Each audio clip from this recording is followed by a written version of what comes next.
My ideas come just from my own little brain. You gotta be willing to promote yourself. Well, of course I've been doing that for years with all this shit in my yard. What do you call that?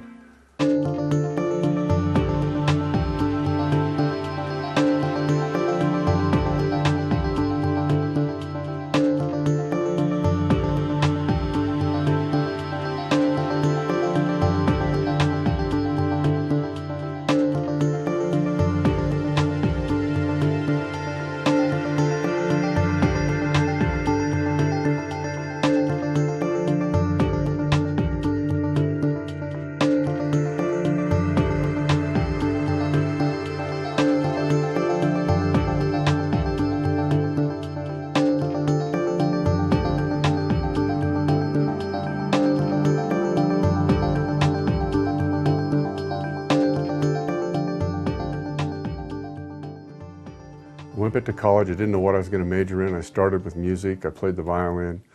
And there was a woman I was kind of sweet on, and she said, "Why don't you take this class? You got an elective. It's a sculpting class."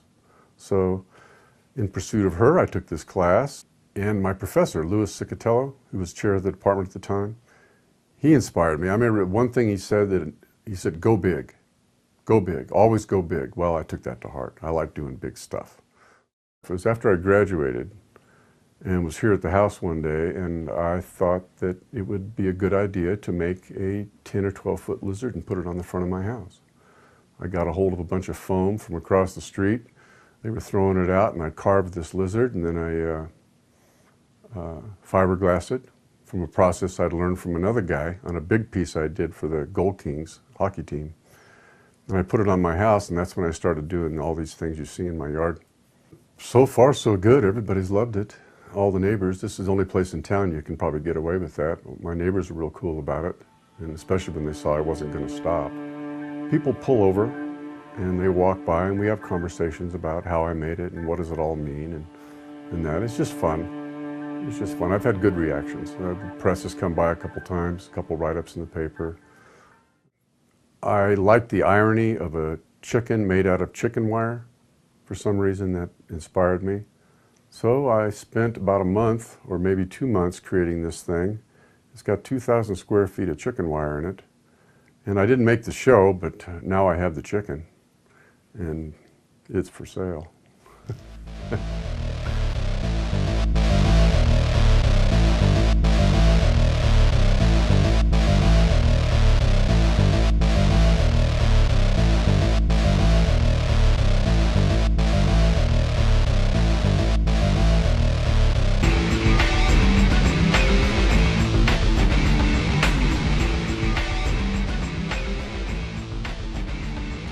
I love baseball.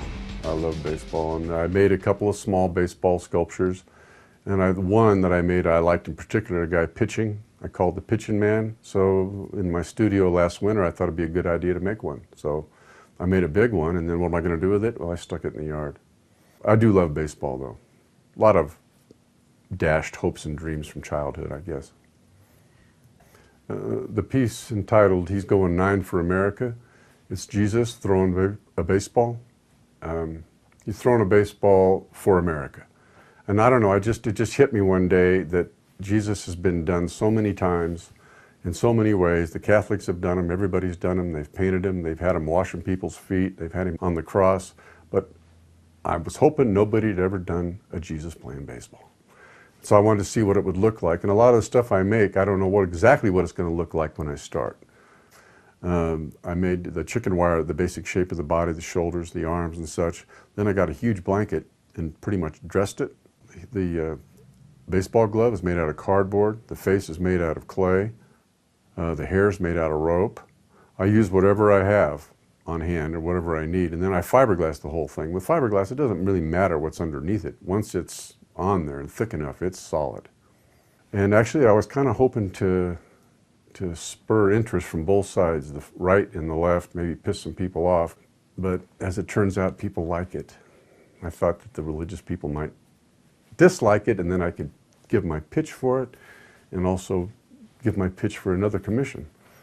So I like the piece. I think it's the best thing I've ever done.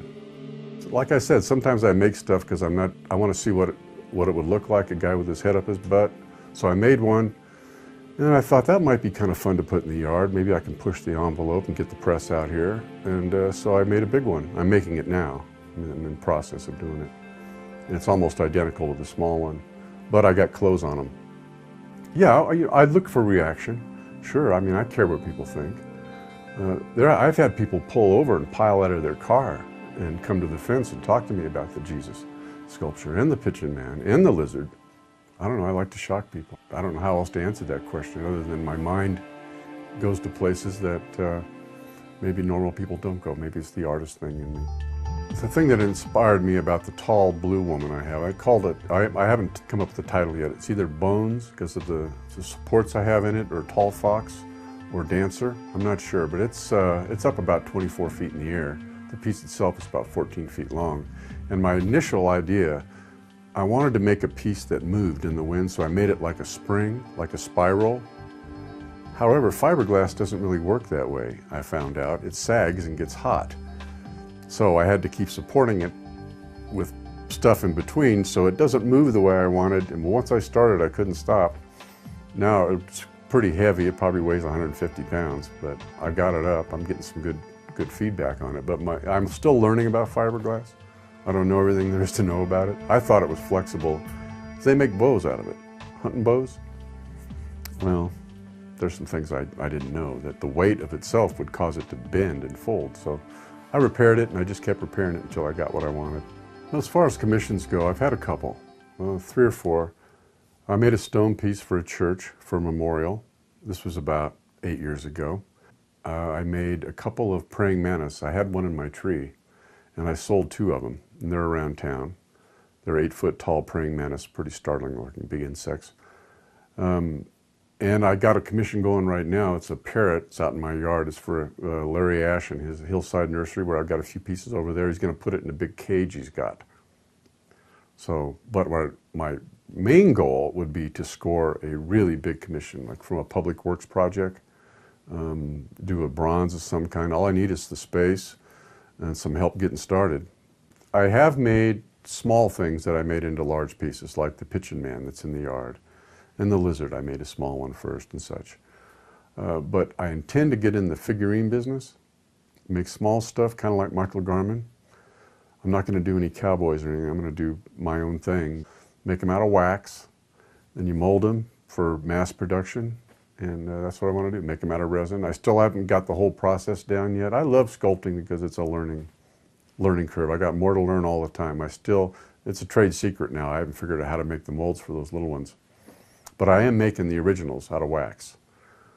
You melt it, you make a little armature, just like making a big one, only small. And I can do that inside when it's cold. So, and my goal is to sell those on the website. In the next 5 to 10 years, I hope to actually be a full-time working artist. I'm not getting any younger. I would like to quit the painting and make my living making art. I just want to be known as somebody who made some goofy stuff, some impressive things, and was successful at it and was in demand. Not necessarily worldwide, just enough to live the lifestyle I want to live as an artist and have my kids be proud of me. That's about it.